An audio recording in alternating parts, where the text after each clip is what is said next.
Hello, everyone. Welcome to Nails and Beauty Talk. I am your host, Asia the Bird. We have a very special guest with us today. She is an award-winning textile artist, businesswoman, educator, and founder of Fiber with a Cause. Please welcome Karen Baker. Hello, Karen. Welcome to the show. No, thank you for having me. I'm glad to be here. This is such a great time to be even talking about textiles and art and activism. I mean, it's just, the last year and a half has really put it in the forefront for sure. Mhm. Yeah. Yeah, most definitely. Glad to have you here. So I Yeah. want to kick off by talking about the beginning. So where are you originally from and how did you get started into the realm of art? I'm originally from Fort Lauderdale, Florida. Came here to go to Howard University and never left is what happened. So it's been, oh God, 30 plus years of me living here in Washington, D.C. DC, Mhm. as I tell people, is a very unique place. It's hard to leave because it affords a lot of opportunity for entrepreneurship.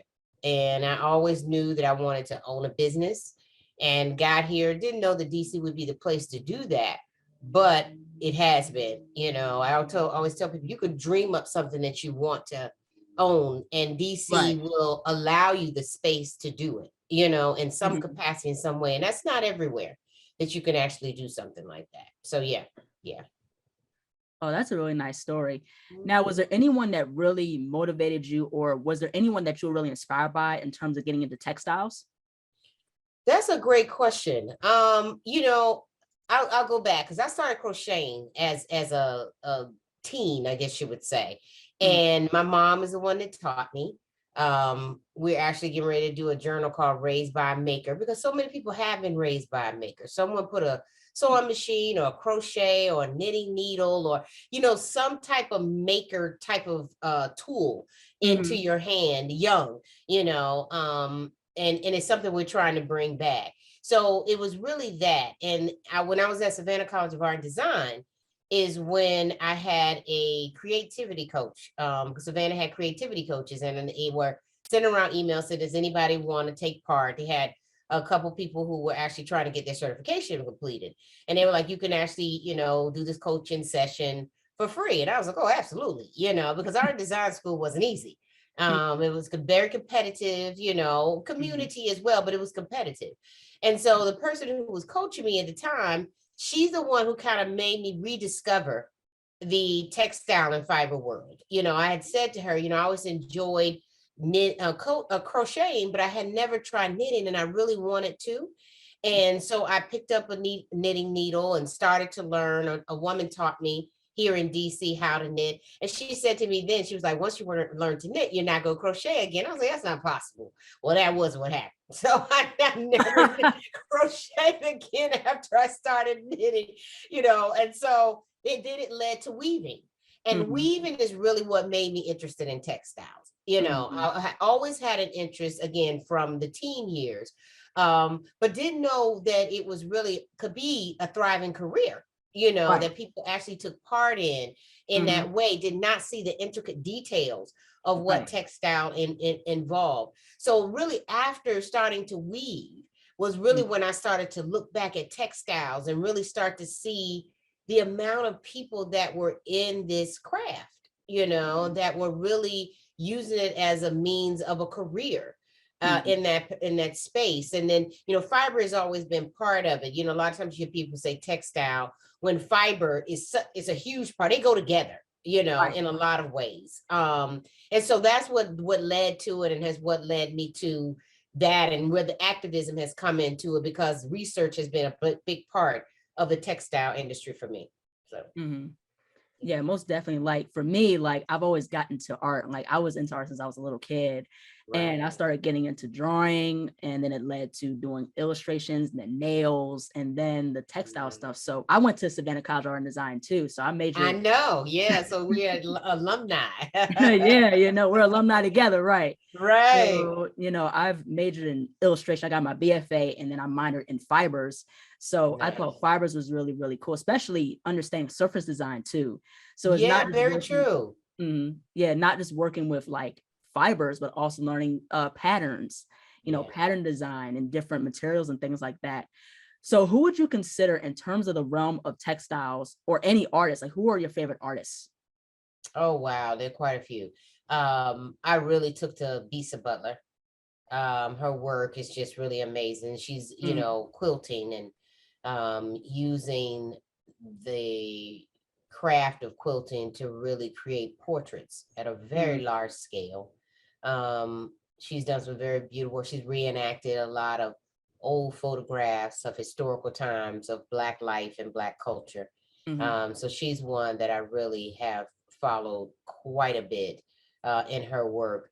I think because again, she spends time focused on African American life and culture and highlighting in the most beautiful way, Mm, So you see things where black and white photos jumping out and being vibrant in all these different colors, by mm, using African, fabrics and Dutch wax print fabrics to create that. Her portrait of Chadwick Boseman was just amazing. That she did as well too. And then, there's some that are smaller that are not necessarily US based. There's a gentleman, his name is escaping me. He actually did he does indigo. He's mm, actually located in Japan and he uses indigo in really the most unique way. He's able to use indigo to create more of this blue black type of mhm. feel, and he uses on all different types of material. So when you talk about surface design, he really uses Right. textile to, different fibers to really surface design. So he uses it on paper, so he takes indigo and he puts it with ash and soot and creates Hmm. that color as well too. He teaches, he grows, so things like that, or people like that have really been impressive, to me, to be able to take part and watch, the art um, really become more than just what people think craft is about. Mm, They think craft is, oh, it's just a hobby. It's not a career. And these particular makers and craftsmen, craftswomen, craft people show that, they're taking ancient and traditional methods and being able to bring them into a light that really makes you respect the craft and the technique and the process as well. Yeah. mm. Yeah, most definitely. I got familiar with Bisa Butler as of recently. Her work is incredible. It is incredible, really. And, I really like how Bisa takes the time to absorb herself in community. And what I mean by that is the amount of interviews that she'll do, for schools and museums and community-based art museums, keeping that connection going as well too. And she's a product out of Howard University as well too. So yeah. Oh, that's really cool. Like just looking at her work, like I like how she used a lot of colors. That's the thing. That's what I'm Yeah. attracted to is a lot of colors. Like when you look at people's artwork in general, like I love how, like with her as an artist and other different illustrators that I look at, um, use a lot of detail in their work, a lot of Yeah. colors, or like have a limited color palette and just make it work and make a beautiful work of art. An Yeah. artist that I got familiar with in high school was Faith Ringgold, and she does Hmm. a lot of like these beautiful quilts and paintings, Yeah, very true. Yeah. Yeah. and she's like in her 90s, and it's She like, sure is. her work is absolutely amazing. Yeah. Now, with making textiles, how could you describe your style of textile making? Like, what is your whole process when creating a work of art using like textiles or like any type of fiber? That's a good question because it continues to grow, in Mm, that way. I just finished taking a batik fabric dyeing class for the last 10 weeks and it helped elevate my work, mhm, as well. I think for me, the incorporation of different fibers has been key. Like when I did a weaved piece on a loom, I've been using twining quite a bit, which is came before weaving as far as mhm, historically. And I actually took linen and wool and put it together, had it actually put together in yarn for me by a manufacturer. And then I used that in order to create a piece as well too. With a textile, when I'm using fabric, I've started to get more comfortable, I think, with cotton and mhm, using different types of cotton from Kona cotton to um, collar cotton, different cottons and trying them out, because cottons are harder to dye because they really have to absorb. Silk is easy, in my opinion, to dye, and they create a more vibrant color. Cotton, you had to learn how to use natural dyes in a way that created the same vibrancy as it did for silk. So the process for me for dyeing in textiles for fabric has been learning to have more of a patience with how I dye. So letting it stay longer, in the dye. Sometimes I'll let it sit with the dye for 48 hours before I'm in the process of rinsing it out and washing the textile and things like that to create the vibrancy that I wanted to do. One thing that batik taught me, clamp resistant dyeing, shibori has taught me too, is, I've learned how to fold, in different ways in order to create the patterns that I'm trying to achieve. Before it was more experimental, now it's more intentional about the patterns that I create as well too. So knowing where to clamp, knowing the types of patterns that I want to use if I'm doing clamps in order to do that as well.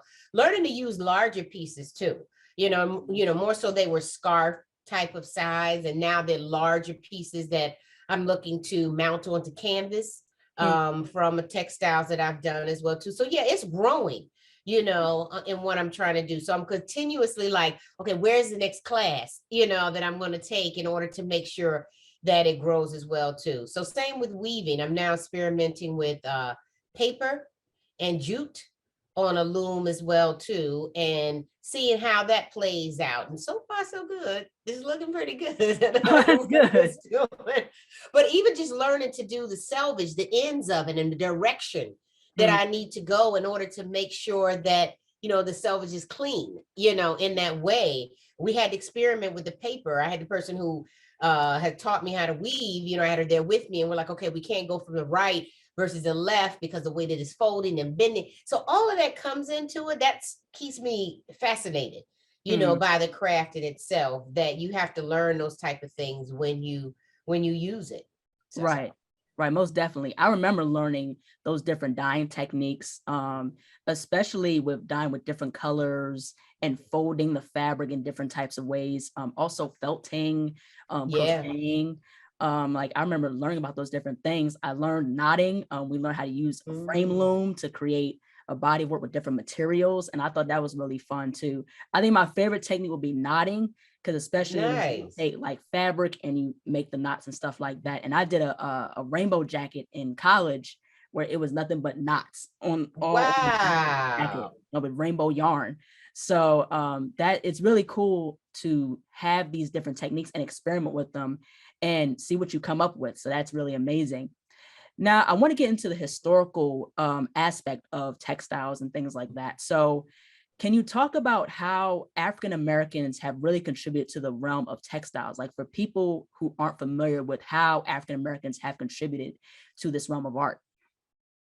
Yeah, that is a part of the research that I use for my MFA, and I'm using for my doctorate as well too, because, I'll say this, when I started the MFA, I knew that I wanted to research African Americans really involvement in textiles and fiber, because I had just not seen it. And so I was, interested, and a lot of places that I contacted didn't know if I was asking the right question. They didn't know if it was possible to document African Americans' contribution to textile and fiber, because consistently we are talked about in the realm of picking cotton and, combing the cotton and cleaning the cotton, but not from the aspect of weaving the cotton. So when I started to really research that, we were heavy in production and manufacturing, particularly before the Great Migration. And as a matter of fact, Coleman Manufacturing Mill, Warren Coleman, he was the first African American to own a mill. He owned a cotton mill in North Carolina, and he hired all African Americans to produce and manufacture the cotton in order to make sure that they were treated fairly as workers, because they had not in the past. He also ended up being one of the richest men, not Black men, richest men in North Carolina during that time frame, around 1852 or so. The mill closed in 1902. So finding out that information that was very difficult for me to find, please understand, was exciting. You know, the other aspect of how through the Federal Writers Project, they were 30, 40 narratives within there where people talked about weaving and dyeing, natural dyeing, picking things on the farms in which they were plantations, they were slaves, and using that to dye. Indigo was another big one. Just using various types of things in order to dye. And you're talking about creating 28 yards of fabric from weaving in a day. You know, that's a lot. You know, that is a lot. And some were only weaving, some were picking cotton and spinning at night, and then weaving as well too. So, you know, at the end of the day, you know, I'm here to really uncover, rediscover, and bring about this conversation of our contribution to textile and fiber, because it's lost. It's very somewhat intentional, I do believe, because when you start to look historically, the conversation is not centered around our contribution. We contributed heavy to why indigo is in the United States. We were brought here to show people how to produce indigo, but it gets erased. You go read it, it does not say, oh, slaves were brought here, African slaves, in order to teach people how to cultivate the land. The science behind indigo doesn't exist. You got to dig, you got to go actually to the continent in order to have that information said to you. And it's still kind of lost there as well too, in the people that I have interviewed over the last year as well too. So the contribution is continuing to be discovered. What is becoming extremely difficult to find are artifacts, where during the time period of the American Revolution and the Civil War, where you can see actual cloth that we actually weaved. That is becoming extremely difficult to find. And people who have researched this before me, who I've talked to, have run into the same wall of being able to find the textile, I always tell people I'm not talking about basketry when I'm saying weaving. I'm talking about cloth, weaving the cloth that created the fine clothes that you saw people wearing during that time period. It also makes you know, a lot of times people say, Black people were dressed so well, during that time period. They were weaving, sewing, and tailoring. Everything that they wore. So that is why they were immaculately dressed. And we're always wondering, like, this is a time period where they were enslaved and what, and they talk in the narratives about sometimes getting in trouble because they were so well dressed. Because again, then it'd be cloth left over, they'd take it, they'd sew it, they'd tailor it, they'd create these Sunday wears that they would have on. And that's what you see pictured. That's what you see pictured. So it really was for me digging a little further back, and trying to figure out, where were we in this story and why were we left out? And do I know the answer to that question? Absolutely. I'm posing it to people who are looking at this. And then making sure that we're now part of the conversation as well. Absolutely. And even you're educating me about the whole history about how African Americans have contributed to textiles, because this is something, like how you said, this is something that a lot of us don't know. And especially the time I went to SCAD, like, we learned a lot of European based artists. So the thing is, we don't learn much about African American history and how they've contributed to the realms of the different art forms, especially in textiles. Correct. So that's, you're talking about billions and billions of dollars in this industry. And even to this day, we're some wonderful, wonderful African American and African makers in textile and fiber.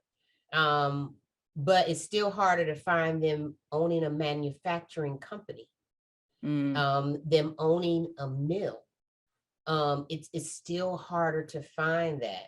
So a lot of my quest and a lot of my activism is around trying to pivot that some, trying to get us in a space where we're in production, meaning we're not buying wholesale. People are buying from us. We're producing the yarn and the cloth that is necessary for someone else to be able to weave, for someone to be able to produce that knit, that yarn for that knitting or the crochet that you want to do, or even the knotting or the macrame or whatever you're choosing that you're doing, that we're on that end of delivery. Because right now is very difficult. And I've talked to Urban Manufacturing Alliance, which is located here in Baltimore and serves all over. And I've posed the question to them, and they're like, no, we're not seeing, we're seeing them working in the manufacturing companies, but we're not seeing them owning. So we got to change that. Yeah, most definitely. I think ownership with different fields of art is very, very important. Most definitely. Very true. So I want to get into your organization called Fiber with a Cause. So tell us about this organization and what impact do you want this organization to have? Well, Fiber with a Cause, it came to me around 2015, 2016.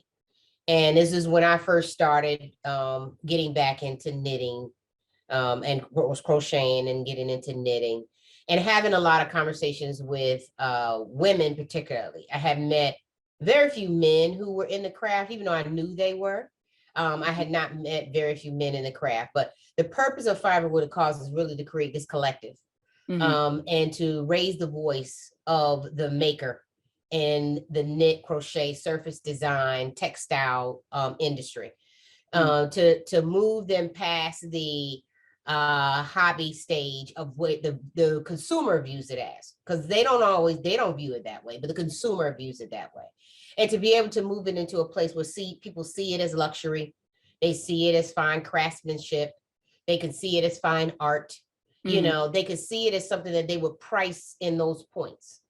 So that is the reason for Fiber with a Cause, because I was like, there's this thing of wanting to underbid, underprice, in the commerce space when it comes to this particular craft. So I recently made Fiber with a Cause a benefit corporation, which means its goal is also always mission driven. Even though it is for profit, it is a mission driven for profit.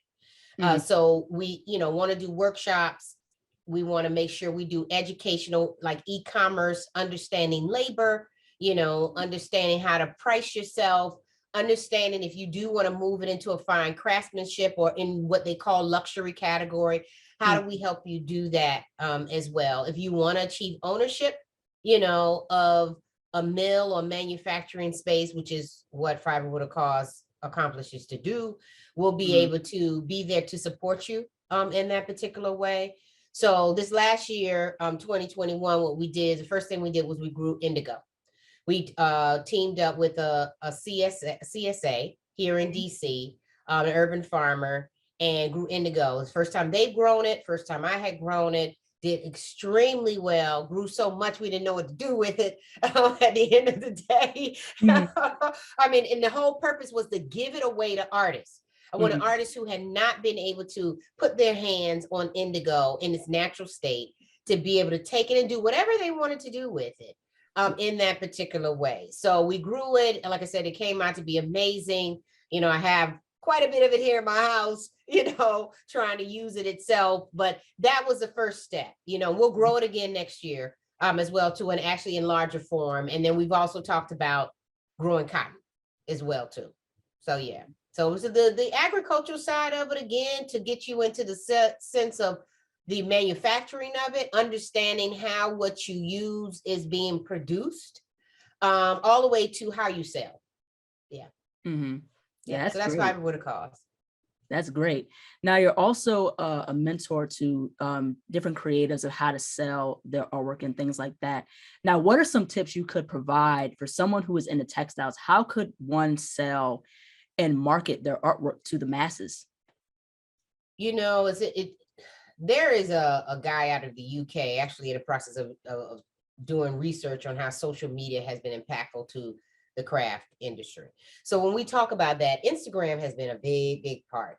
Being able to set up an e-commerce site has been extremely important. So the internet has been important.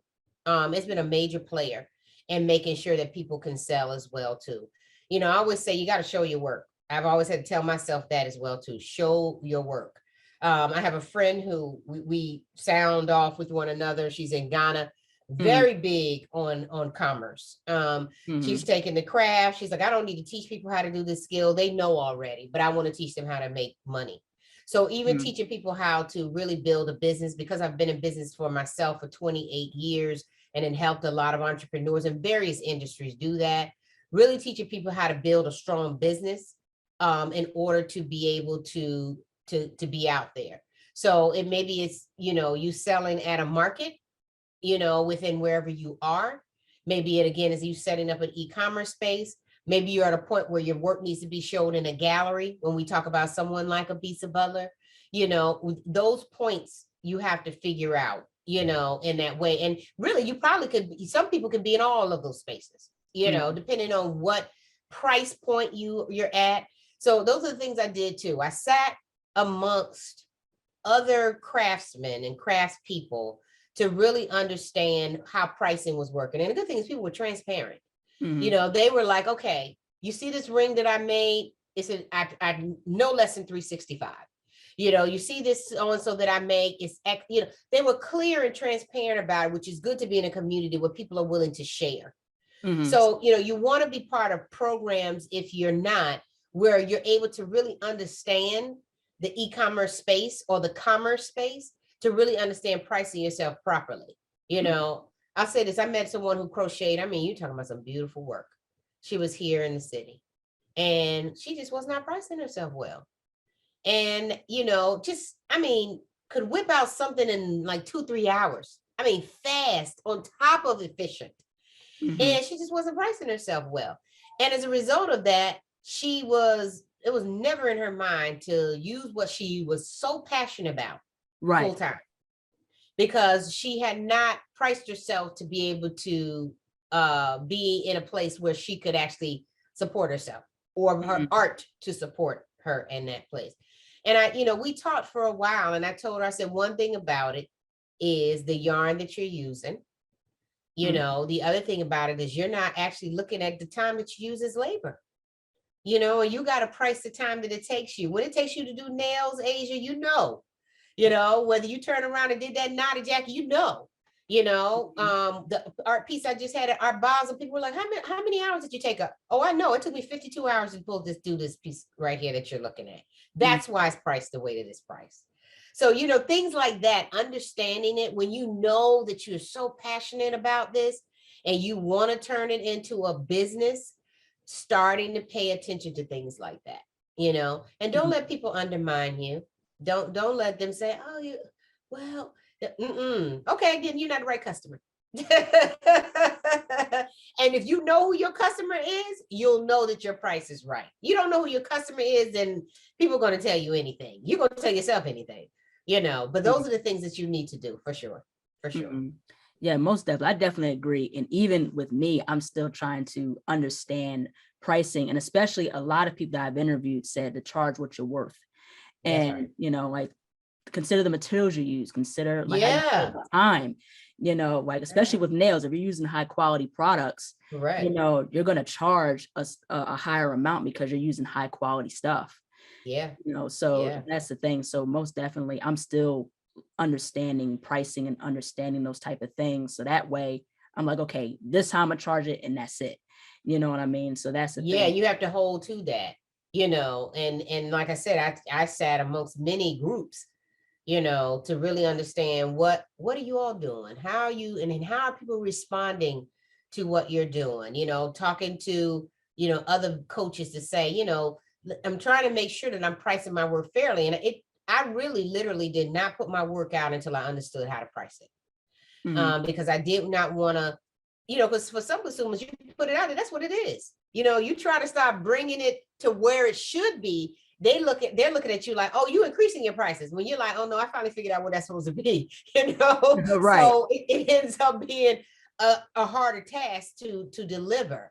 So it really was a matter of, you know, stepping back and really figuring out what it's going to be. And you may feel it out some, you know, you may say, okay, well, I realize that this is $40 now, but then you say, oh no, this is really should be 60, and you only increase it by 50 because you want to not lose the consumer that you have. Right. That's the things that you may have to do. May not want to go 40, jump to 60, and people are like, oh my God, in straight shock of your price point. So you may want to inch it up and be like, we're going to inch up our way to where we really should be because we started out a little lower in the beginning. And sometimes you can explain that to the consumer and they'll be like, oh, understood. We think it's worth it. We're fine with you increasing the prices. And then you can go from there, Yeah, most definitely. Now you're also part of the Surface Design Committee, and I wanted to get into that a little bit. So Sure. what is this? Can you tell us more about the organization and also how important is inclusivity within the realm of art? That's a great question. But Surface Design Association, when I was researching organizations that I thought I wanted to be part of, Surface Design Association was really part of my research. I didn't know anything about them. One thing that impressed me about them was the fact that they were very focused on innovation within the craft. They were very focused on innovation within fiber. So a lot of the people that are members, when we talked earlier about experimentation and introducing new techniques or combining several techniques, you find a lot of members within Surface Design Association being part of that. And then it really made me understand surface design, as we talked about earlier, and how these different materials play into the craft as well. So surface design, has been around for over 40 years, and a lot of people end up joining it while they're in school. And then you have artists like myself who are more moving into transition or later coming into the craft who are also part of it as well. But you meet people within the Surface Design Association. They've been in that association for the entire 40 something years. You know what I'm saying? Really dedicated to it. They have a journal that they produce that is absolutely amazing. It's absolutely beautiful. Take a lot of time to make sure they are addressing the subject matters in the best way possible for advancing the industry as well too. So I recently transitioned to the board. So I'm now sitting on the board as well for Surface Design Association. But I do sit on what we call the equity and EAI is what we call equity access integration. And we really named it that because we looked at it like this is already a country that's diverse, right? We're really on a global place that's already diverse. So we don't need to teach people how to be diverse, but we do need people to understand how to deliver equity. We do need people to understand that people need access and that they need to be integrated into the equity and the access to culture, the community, whatever way where they need to be. So that is one reason we named that. So the part of it is really being able to look at those who are underserved, has been marginalized within the textile and fiber industry and surface design. And so we do an event annually called Holding Space, where we have conversation with those who are, have been marginalized or underserved or underserviced about different topics. So this year past, we did it about curators who are pushing the envelope, who are really trying to make sure that, museums start to change the way they look. Museums are changing the face of who they actually put artwork they put in to their space as well too. So we had a really, really great panel as well. So like I said, it will be an annual event that we do. Part of the EAI committee is that it is integrated into the entire mission of Surface Design Association. So it's not a committee that stands alone and we do work and we come back. Every other committee, the organization as a whole strategically, we look at it from that lens. So this was a way that the organization, even before George Floyd, was starting to make sure that as an organization, we need to make sure we're addressing the whole. That when we look around, everyone who's in the organization isn't Caucasian or white, that we start to make sure that we outreach to those who are not as well. And so they started to do the work before, but George Floyd pivoted, pushed a lot of organizations who, were like, okay, we need to do this, but they fast forwarded. And this organization took the charge and they fast forwarded. They didn't just put out a statement. They didn't just talk about it. It was like the full board took part in this and started to tweak things within the organization to have a level of accountability. And that's one reason I'm part of it. That's one reason I transitioned over to the board, because that's what I'm about. And otherwise I wouldn't be part of something that, was not, looking to fast forward and understand that there needs to be a level of integration within this industry, because this industry has the same problems. Right. Unfortunately, it Mhm. has the same problems going on. This want to hold it close, feel like, we shouldn't be part of it. We shouldn't be successful. I'm seeing this stuff on social media happening, and I'm like, here we go. It's no Right. different. I'm not sure if everybody's familiar. Michelle Obama is on Vogue knitting cover, right? She's on the winter cover, and some people were not happy about that. Mm. And Vogue knitting, and I was part of the incubator program, so I feel that I can say that has not done a good job of people being on the cover who have melanin in their skin. Mm. And this is something that they've been noted for. And they have had a charge for some time of, they have a DEI committee that has been there to change that, Mhm. and so Michelle Obama is on the cover, Mhm. and some people made a lot of noise about that. Wow. Yeah. That's crazy. It is crazy. It is crazy. And I want to bring it up here because you can go and look and see the chatter that has been going on. It's been a lot of positivity. I'm not going to say that it's only been that. Been a lot of positive, because I was excited to see her on. I was excited to find out that she knitted, and I say she deserved to be on the cover. At the end of the day, Mhm. she's become part of the community, Mhm. and anybody else deserves to be on the cover that has melanin in their skin, who is Absolutely. doing the work and deserves to be highlighted at the same time. But I say to people, Michelle Obama was knitting halter tops. That's not easy. Right. She wasn't just knitting a blanket, she was knitting clothes and things like that. And kudos to her for coming out and saying this is something that she's taken on, that she feels, is important. We don't know the historical aspect of how she came to the craft. The pandemic may have just put her back into the craft. Doesn't mean she was in the craft before. I haven't read the story yet of how she came into the craft. But at the end of the day, yeah, some people were not happy. Mm. Yeah, I never really knew that Michelle Obama knits. I Yeah. never knew that. Yeah, That's she very knits. interesting. Yeah, it is very. I think she kind of learned during the pandemic. Like I said, I don't know that she didn't, like myself, had it in front of you young and then went back to it or whatever the case may be. Mhm. But she did, and she was doing it extensively, frequent. Right. And yeah, so they put her on the cover. From a marketing standpoint, why wouldn't you? Yeah, why not? Yeah, why not? Yeah. Yeah, this one was the first lady of Exactly. And very well liked as the first lady. yeah, very well liked, very well respected. Absolutely. Very. Exactly. Still is. You still watch Michelle Obama. Mhm. So from a marketing standpoint, media standpoint, why wouldn't you put her on the cover? Yeah, absolutely, most definitely. Yeah. Now, in terms of Black artists and people who have Black-owned businesses, especially in the Washington, D.C. area, how important is the support of or supporting Black businesses, especially Black artists? Supporting Black artists is extremely important. It should not be an afterthought, I Mhm. believe. Um, there was a documentary, I don't know if you saw, I think HBO did it on Black art. They did it back during the summertime. It was well done.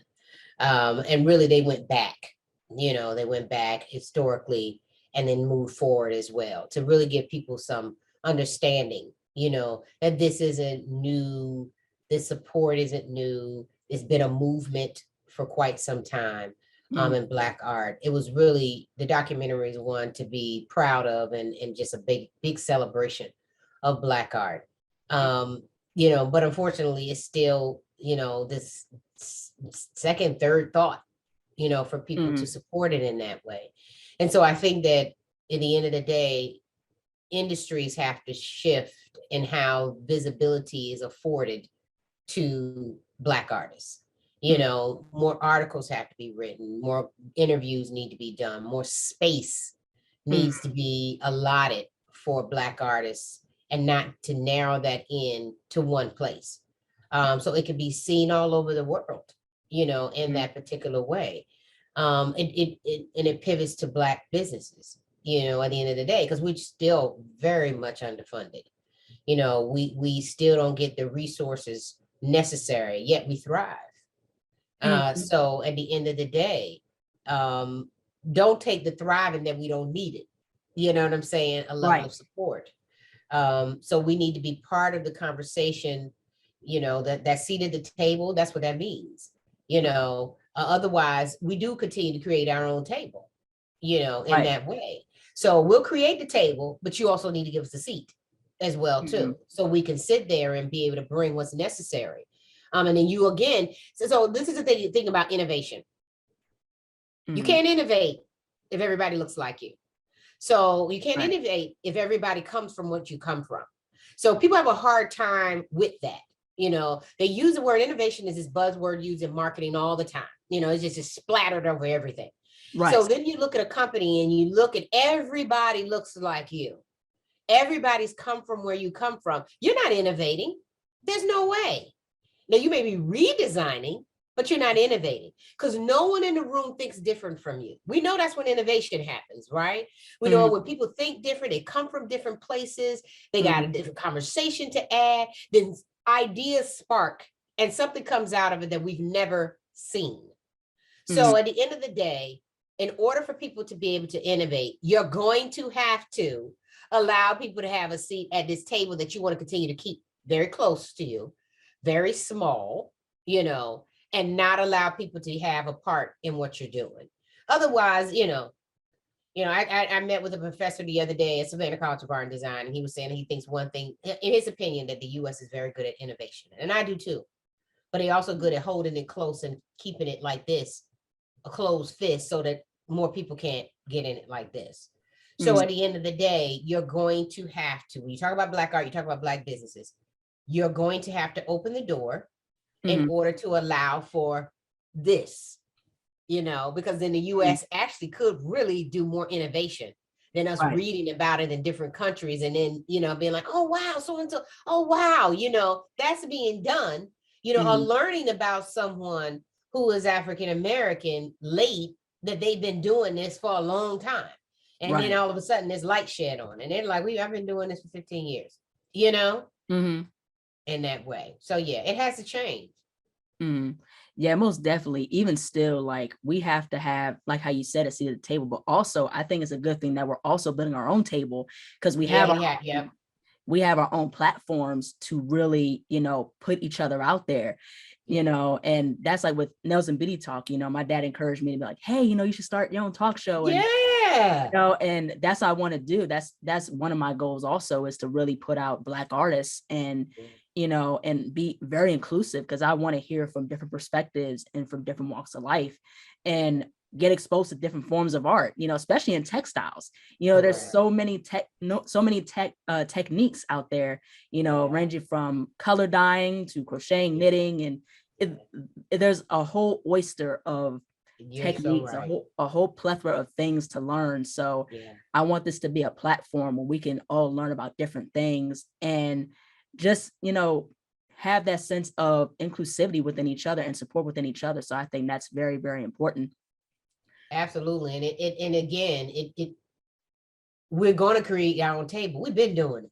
You know what I'm saying? So when you talk, even when we talked about the history of weaving before the Great Migration, that was us doing that because we weren't getting the credit, at all.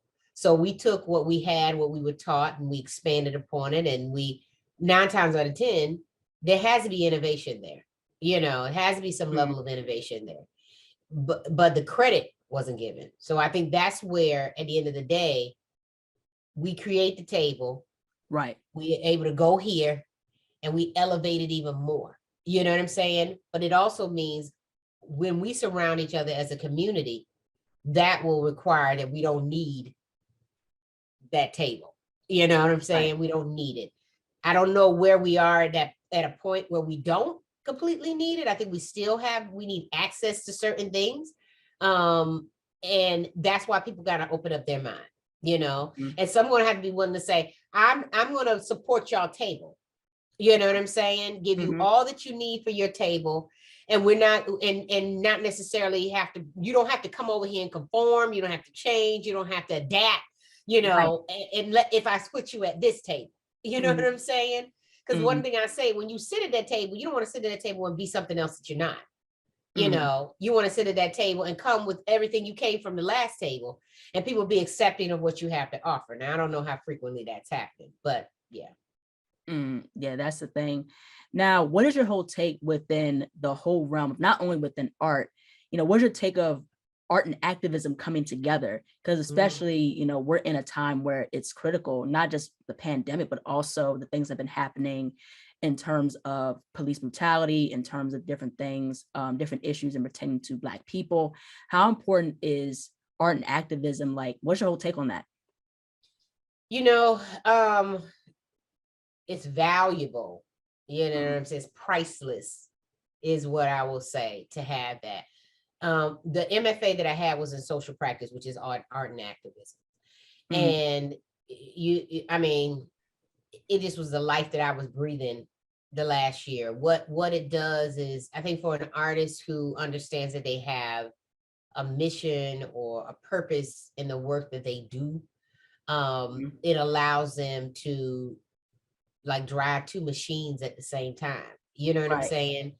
So you're able to, you think about your art differently, when you have activism intertwined into it, you Mhm. think about your art serving someone, or Mhm. serving some community, or serving some time period or cause, when you have activism involved in it. Mhm. I think when you're doing artivism, which is art and activism, you actually, when you go to write a statement about yourself, it's probably harder, because you're not just saying, oh, my work is blah, blah, blah. You know what I'm saying? Right. You're not talking about the color or the material or whatever. You're also integrating who you're trying to serve with your Right. art. So the amount of publications, and I think also the amount of communities that are forming around social practice and artivism and art and advocacy has grown quite a bit over the years. Mhm. And then it's also that realization that that is what your work is. I think more Mhm. people have come to the realization that my work has activism embedded in it. you Right. know and now that I'm clear with that, how do I want to start to use certain things in my art, tell Mhm. stories that I may have not told before. So it's always been part of my work. I say more so it's been creativity and activism for me, and now it's become more art, design, and activism for me as Mhm. well too. So all play a part in it as well, because I was saying to someone the other day, a lot of times art and design, you see them together, but people don't understand them together. So they'll say, you're an artist, you're a designer.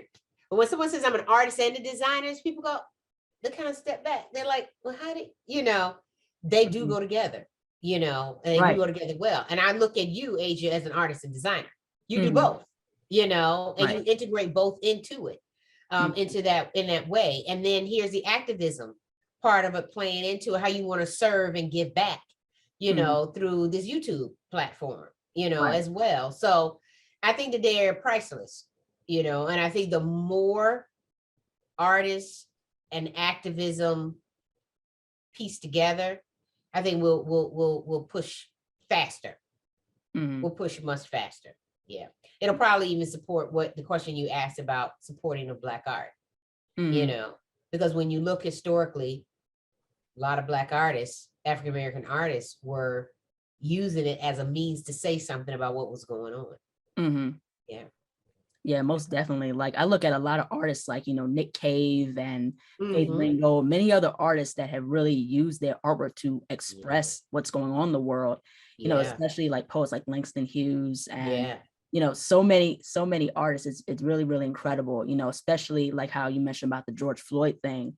Mm-hmm. A lot of artists did artwork in dedication to George Floyd. There's Mm-hmm. a Black guy that did a sculpture of George Floyd not too long ago, and I thought that was really, Okay. really cool.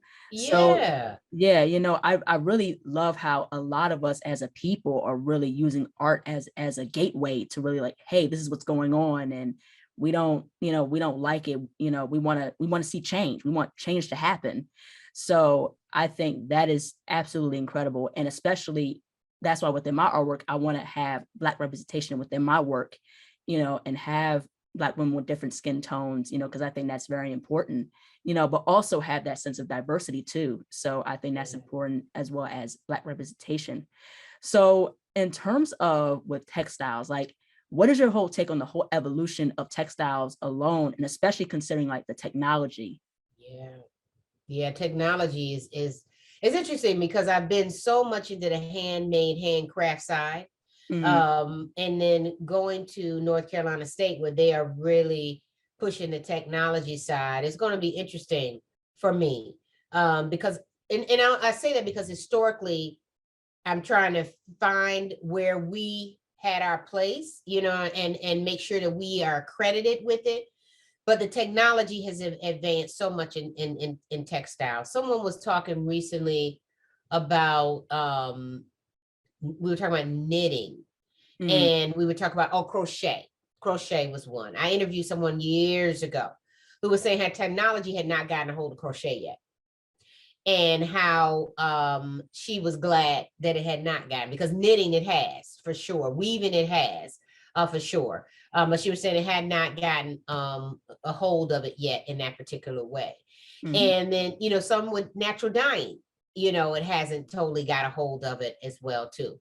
But I think the good part about it is, even in, let's just say, in weaving and looms that are digitalized and you can create patterns and things like that, Mm-hmm. I think it's a good thing. It does Right. not, again, take away from the handcraft side of it. I do still like hitting the loom. You know what I'm saying? I still like using an open frame. But then I said to myself, okay, if I want to produce yarn, where I'm going to have to use technology. Mm-hmm. If I want to turn around and, move through a series of blankets or whatever the case may be, and I'm using some very fine type of fiber, then technology is going to play a part in that as well. So Mm-hmm. I think the advancement of it is essential to it as well. What I do say is technology not leaving behind, forgetting or minimizing those who are still using their hands. Mm-hmm. Yeah, most definitely. Like a lot of technology has evolved so much, especially like with sewing machines. Now you can Yeah. type like letters and you can put letters in your garments and things like Yeah. that. Embroidery, Mm-hmm. into a sewing machine. I took a sewing class recently. I had to press the pedal. The one I have in my house, I press a button and it just on its own. I was like, oh wow, what's the difference?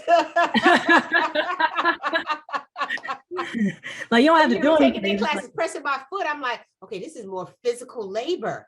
mm-hmm. I was like, when I'm Right. home, I'm pressing that button and I just got it, and it's going on its own. So those things, you're like, oh, I'm thankful for that. You know what I'm saying? I'm thankful for that level of technology. But you're right. Mm-hmm. That's where it advances it. It kind of mixes the technology with the handcraft, at the same time, because you could still guide it, you could still decide on what it's going to be, but yet technology can move you along just a little faster. Mm-hmm. Mm-hmm. And plus it makes things easier too, Yeah. and Yeah. I've been exposed to different new techniques and stuff like that within the realm of textile and fiber.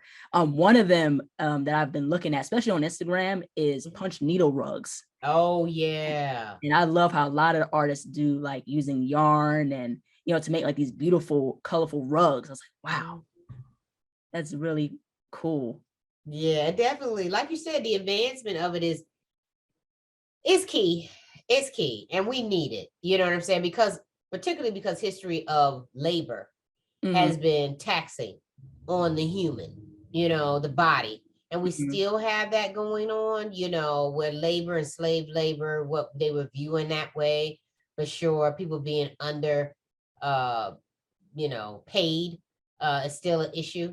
Right. And if people can use something like the punch rug or use a sewing machine that advances them, but they still actually keep the job or the enjoyment of the passion of it and still able to contribute to the Right. craft, then absolutely, for sure, for Mm, sure. Most definitely.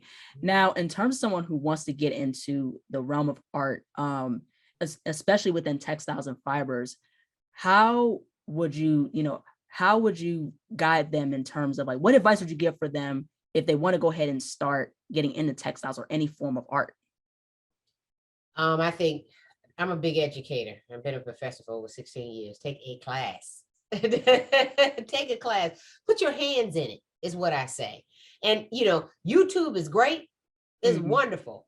And it'll teach you a whole lot. Believe me, and everybody knows that. But if you physically walk into a class and you get to put your hands in it and be amongst community as you make, that's a different experience. That's a totally Mhm. different experience. So if you're able to find an art class or a fabric dyeing class or sewing class or anything like that, painting class that Right. actually allows you to physically sit there and someone to guide you and help you and to support you and then have community around you where people can say, well, that's great, or try this or do this. This here won't do that. You know what I'm saying? That Right. human experience will do that. Mhm. Take a class and see how you feel in doing that, and being able to experiment a little bit, to Mhm. play a little bit, with art.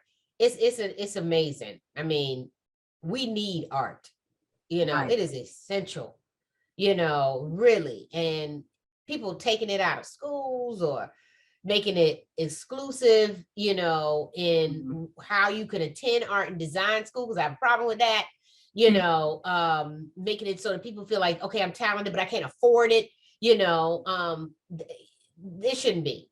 It shouldn't be. Mhm. It really shouldn't be. Because everybody has a level of creativity. Not everybody's an artist, but Mhm. everybody has creativity. So, but you don't know what's going to spark that. You don't know what's Right. going to trigger that until you put someone in the place of using their hands in some way, using their mind in some way, creatively or artistically. They're never going to know. Mhm. So you young being put in art classes, that's what you know. Right. Right. Because Mhm. someone said, no, we see it, we're gonna put her in it, and we hope she'll figure out whether she wants to advance it, and then you did, Mhm. But please understand, there's a lot of people who turn around and they have that, and they're never able to be it's truly exposed to it in the smallest of ways. And then they Mhm. walk around and they say, I'm not creative. No, I'm not an artist. No. And they equate being an artist with being creative. Mhm. So I can't paint, so I'm not creative. You don't got to paint in order to be creative. That two don't go together. That is what society has led us to believe. If you can't produce something, then you're not creative. You know. Mhm. Yeah, I find that very interesting. Now, how would you define success?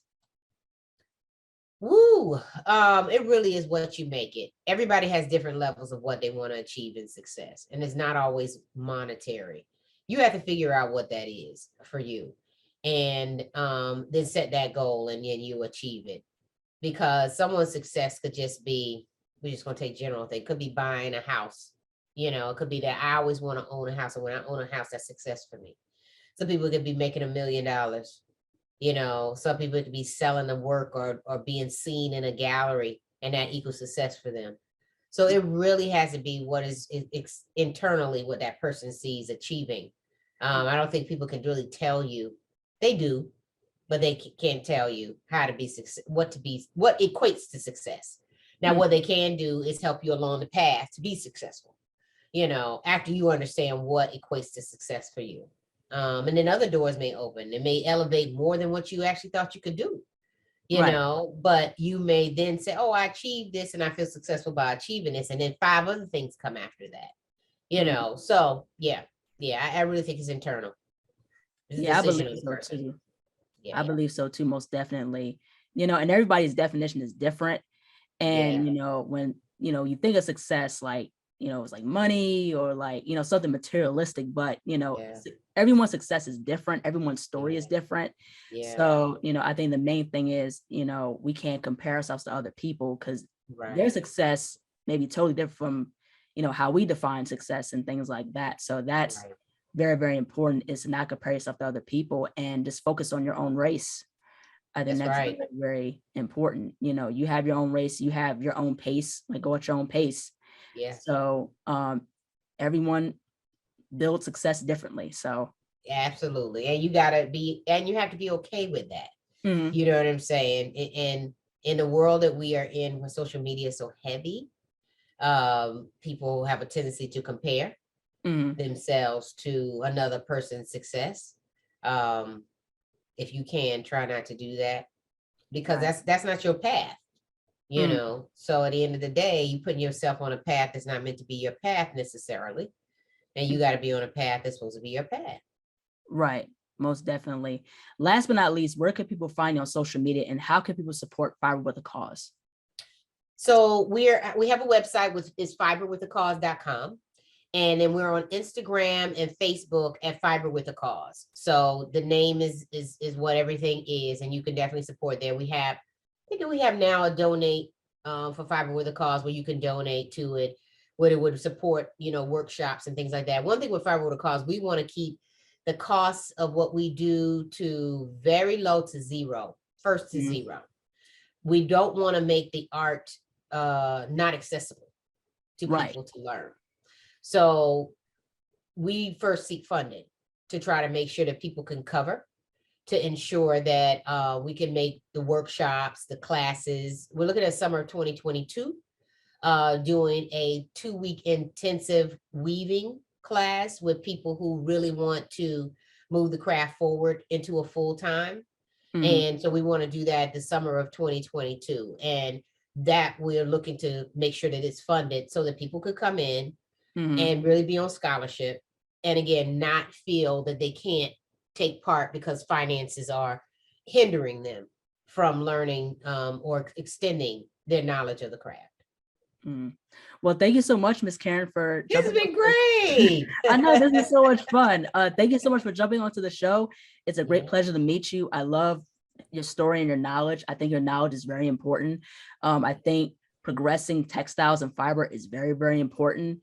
And especially promoting, Black artists is very, very important. Like I said, that's why with this platform, I definitely wanted to promote different voices like yourself, who has a lot of experience and a lot of knowledge. And I think these different things are very important, especially within art and especially within activism, because I think Yeah. these things need to be talked about. So thank you so much again, Karen. Thank you so much. You're welcome. This is a great interview. Great job. Thank you. Thank you so much. Thank you. Absolutely. Well, take care. All right, you too. Talk to you soon. Talk to you soon. All right, bye-bye. Bye-bye. Hello, everyone. Thank you so much for watching. Please like, comment, share, and subscribe to the channel. Be sure to click the bell for notifications. Also, follow me on my social media platforms and visit my website, asiaticbird.com, and be on the lookout for more interviews to come very soon. Take care and stay beautiful.